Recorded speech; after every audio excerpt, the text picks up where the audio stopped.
Dzień dobry, cześć. Witam Was, moi mili widzowie, bardzo serdecznie. Tym razem z nadbrzegów jeziora Czorsztyńskiego. Tak, to miejsce nie pozostawia żadnych wątpliwości. Sprawdzimy dzisiaj, jak to jest z jednym z największych rowerowych klasyków w Polsce, czyli z Velo-Czorsztyn. A dokładniej rzecz biorąc, zrobimy taką pętelkę wokół jeziora, takiej najbardziej tej pętelki, postaci familijnej. Bo Velo-Czorsztyn ma taką łatkę, taką etykietkę trochę trasy łatwej, w sam raz dla całej rodziny. Już pobieżna lektura mapy pozwala stwierdzić, że pod względem infrastruktury rowerowej pętelka jest lekko niedomknięta w swej północno-wschodniej części.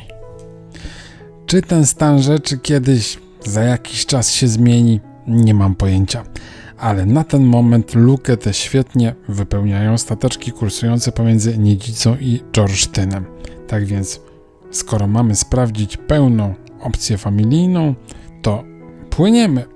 Zaczynamy nasz objazd jeziora od spokojnych wód jeziora Czorsztyńskiego.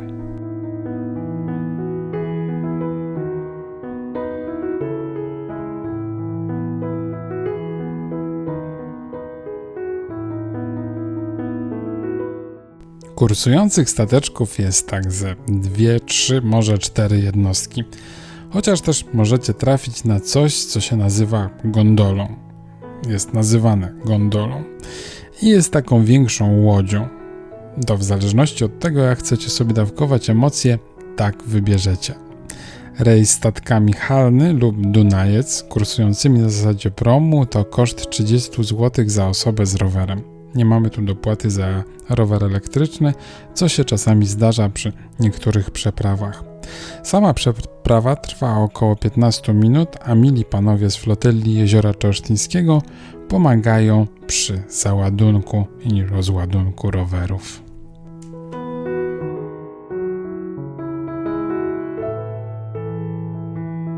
Brzeg czorsztyński przy przystani jest bardziej kameralny od niedzickiego i chociaż sam nie jestem mega fanem jarmarcznych klimatów, to jeżeli gdzieś w tych okolicach wypadnie wam pora lub chęć na jakąś regenerację, to lepiej jest się, wydaje mi się, rozsiąść po tej stronie niż pośród rozgardiaszu niedzickich parkingów.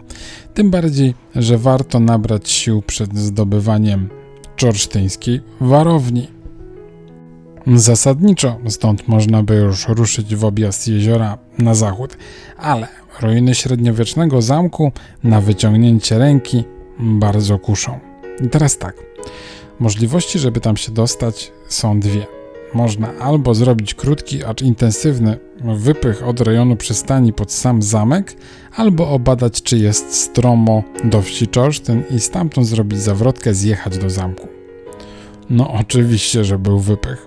A potem na zjeździe, zaraz za chwileczkę, sobie obadamy, jak to wygląda w tej wersji, nazwijmy ją umownie, drugiej. Dobra, dość już tych dygresji nawigacyjnych, bo oto przed nami, można powiedzieć, esencja klimatów skalisto-ruinowych, czyli zamek Czorsztyn. Pośród rozmaitych historii o wszelakich warowniach są zawsze opowieści o czynach wielkich, księżniczkach uwięzionych, rycerzach szlachetnych itd. Zamek czorsztyński, prócz wielowiekowych dziejów, zmiennych a jakże, legend z krzepiącą narracją, historii ucisków i buntów, jest również miejscem, scenerią niezwykle istotną dla opowieści zupełnie odmiennego pokroju. A właściwie to dla dwóch historii, bo tej kronikarskiej i tej ludowej. Ta pierwsza prowadzi nas do Jana Długosza, który ponad 100 lat po śmierci Kazimierza Wielkiego opisał romans króla z piękną Żydówką Esterą, znaną później jako Esterka. Według kronikarza władca darzył ją wielkim uczuciem, a z tego związku miało narodzić się 2 dzieci, synowie Niemierza i Pełka. Problem w tym, że wcześniejsze źródła o tym fakcie milczą, czemu też częściowo trudno trochę się dziwić. Współczesny Kazimierzowi kronikarz Jan z Czarnkowa nie wspomina ani o Esterce, ani o dzieciach. Być może dlatego, że taka publikacja takiejże historii, jakbyśmy to dzisiaj określili, idealnej dla serwisów plotkarskich, w XIV wieku mogłaby się jakoś nie spotkać ze zrozumieniem ze strony ośrodków władzy. 100 lat później, za panowania innej już dynastii, to już trochę co innego. Nie zachowały się jednak dokumenty, które potwierdzałyby istnienie Niemierzy i Pełki, czemu w kontekście powyższego również trudno się dziwić. Historycy do dziś spierają się więc, czy Długosz zapisał, kontynuując popkulturową narrację, ukrytą prawdę, czy też raczej nader żywą pośród ludu po prostu plotkę. No i właśnie, tutaj zaczyna się ta druga historia, ta ludowa, przekazywana przez dekady, wieki. Kazimierz Wielki rzeczywiście bywał w Czorsztynie. Rozbudował tutejszy zamek i często podróżował traktem prowadzącym na Węgry. Węgry wówczas były spokojnym sąsiadem i Czorsztyn służył bardziej jako taki przystanek, schronienie, motel w drodze na południe, aniżeli jako obiekt o szczególnym znaczeniu militarnym. I to wystarczyło, by z biegiem czasu mieszkańcy zaczęli dopowiadać sobie resztę. Według miejscowych król przyjeżdżał tutaj nie tylko w sprawach państwowych. Miał spotykać się ze sterką właśnie w murach czorsztyńskiej warowni, z dala od królewskiego dworu i ciekawskich spojrzeń. Oczywiście nie ma na to żadnych dowodów, ale też nie po to, można by powiedzieć, powstał taki dyskretny zamek, żeby jakieś takie dowody mogły zaistnieć. Co ciekawsze, podobne opowieści usłyszymy również w Krakowie, Kazimierzu Dolnym czy też Sandomierzu. Przy czym spotkanie w jednym miejscu, spotkania takie nie wykluczają spotkań w innym miejscu. Więc całkiem prawdopodobne, że Długosz po prostu opisał historię znaną w całym królestwie. Mówiąc językiem trochę bardziej współczesnym, taką tajemnicę Poliszynela.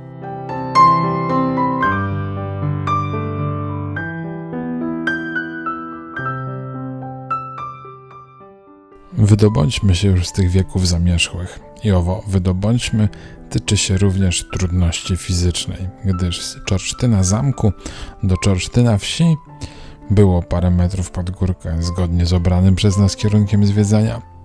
I tak, przyznam szczerze, że rozważając kilka tras w tych okolicach na później, po raz pierwszy zakiełkowała w mojej głowie myśl, co by tak elektryczne MTB jednak wypożyczyć, spróbować.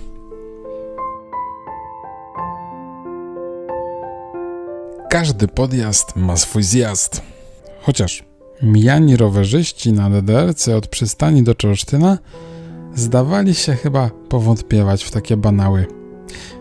Droga od pierwszych zatoczek jeziornych to w tej części niemalże nieustanne pasmo większych lub mniejszych chopek oraz też jest to wybrzeże czysto wypoczynkowe w plażowym tego słowa znaczeniu.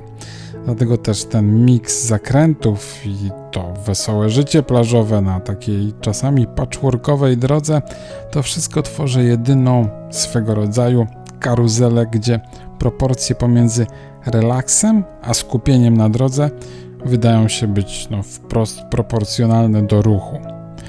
A takim epicentrum plażowym wydają się być Kluszkowce, a właściwie tutejsza zatoczka. Dalej już, chociaż lokali wszelakiej maści nadal nie brakuje i parę przystani też się przytrafi, to przy takim, wygląda na to dzisiaj, umiarkowanym ruchu, są wakacje, nie ma weekendu, jeszcze nie są to największe upały, przy takim ruchu jak dzisiaj jest całkiem znośnie, aczkolwiek muszę przyznać, że paru wyjeżdżających z naprzeciwka z wiraży potrafiło nieco podnieść ciśnienie.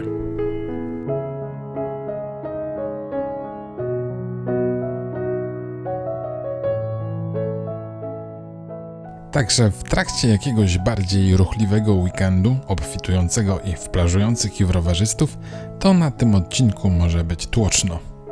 A pewnie też i momentami może być nerwowo. Wyobrażam sobie, że zdarzają się takie sezonowe szczyty, że te wszystkie teraz pustowe bary są zapełnione spragnionymi odpoczynku turystami. Wtedy ta część trasy tutaj może prowokować do przemyśleń typu, czy nie można było jednak tego ciut lepiej zaprojektować.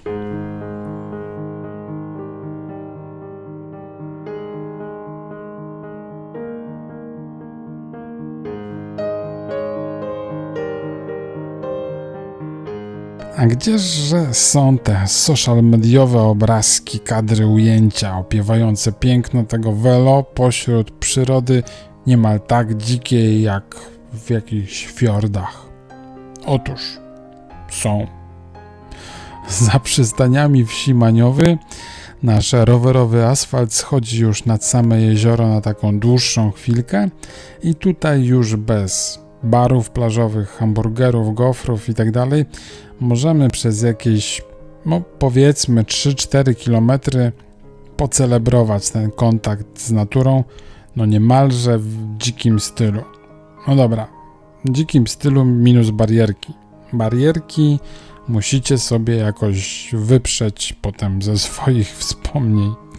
Ale jakbyście chcieli pojeździć tak trochę więcej nad jakąś tak zwaną dużą wodą, to zawsze mogę polecić trasę wokół Zalewu Szczecińskiego. Tak bardziej serio, jest to bardzo ładny fragment. Jak na razie jest to taki największy plusik obok ruin czorsztyńskich. Ale wszystko co dobre i tak dalej. Tutaj owo zakończenie nastrojowego odcinka nie jest najgorsze. Okraszone widokiem w stronę Tatr.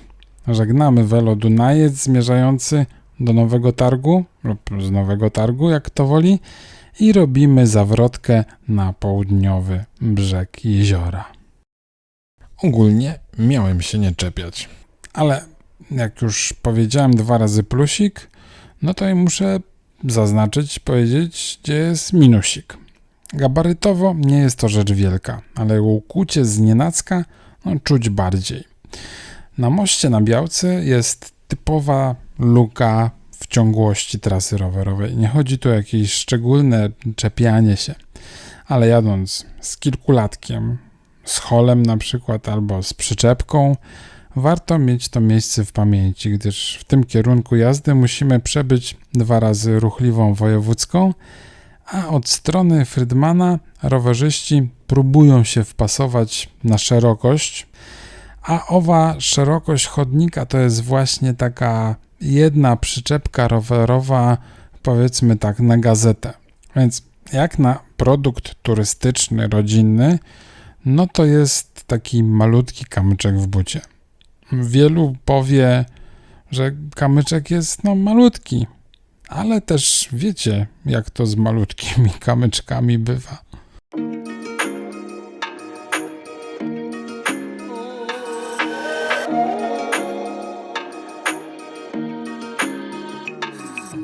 Za Białką widoki starają się nam zrekompensować wcześniejsze trudy i niedogodności.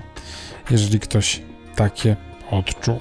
Puryści mogą stwierdzić, że sama betonowa korona zbiornika sztucznego przecież jeziora czorsztyńskiego nie jest najbardziej naturalnym elementem otaczającej przyrody.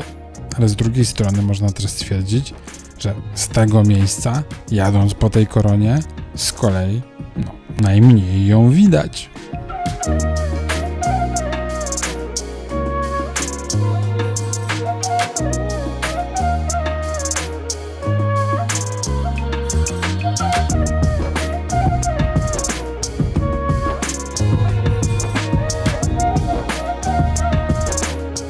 Średnie 8,5% nachylenia na ponad kilometrze podjazdu, to już nie jest taka familijna wycieczka.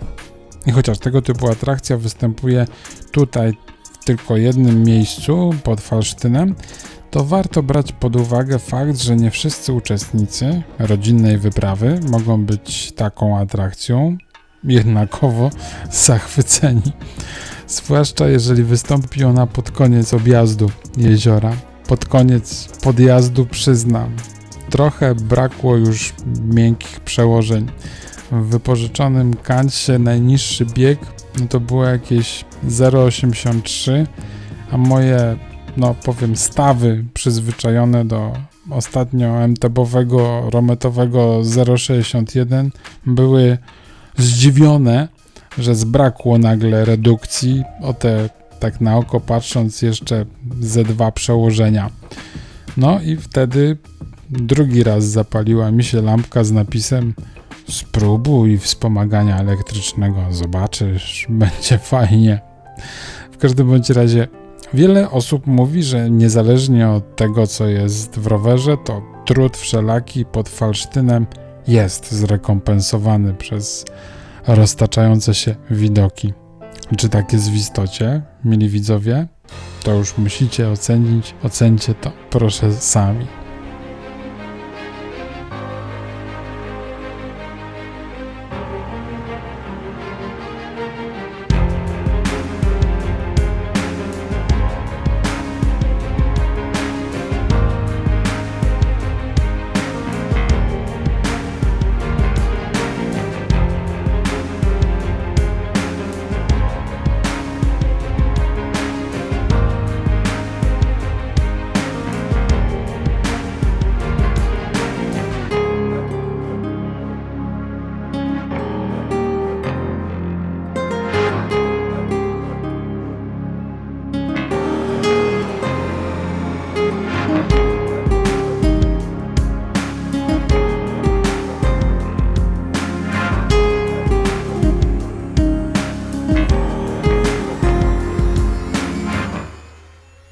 No i tak, jeśli można powiedzieć o tej trasie, pykło niespełna 35 km. Według wskazań GPS-a suma podjazdów na całej pętelce wokół jeziora Czorsztyńskiego to około 520 metrów. Co może nie jest jakąś wielkością przytłaczającą, ale przeliczając to na dystanse turystyczne, czyli jadąc, 70-100 km, zakładając, że jedziemy cały czas w takim terenie, no to wtedy to się uzbiera jakiś 1000 albo więcej. W każdym bądź razie, na sam zamek w Niedzicy trochę już nie starczyło czasu, a trochę też chęci. Po tej stronie zapory to jest jednak w moim odczuciu taki straszny trochę młyn turystyczny. Czy jest to taka trasa familijna ogólnie rzecz biorąc, takiego, na pierwszego strzała? No moim zdaniem nie. Potrzeba troszkę minimalnego objeżdżenia po pagórkach. Z obserwacji po drodze widać było niejednokrotnie zaskoczonych, a to rodziców, a to dla odmiany trochę dzieci. Podjazd pod Falsztynem, no i ten czorsztyński to jest coś, co może utkwić na dłużej w głowie. Ten odcinek przystań, wieś, Czorsztyn mogła niejedną osobę straumatyzować nieco, chociaż może też czasami sprowokowało to mechanizmy wprost odwrotne.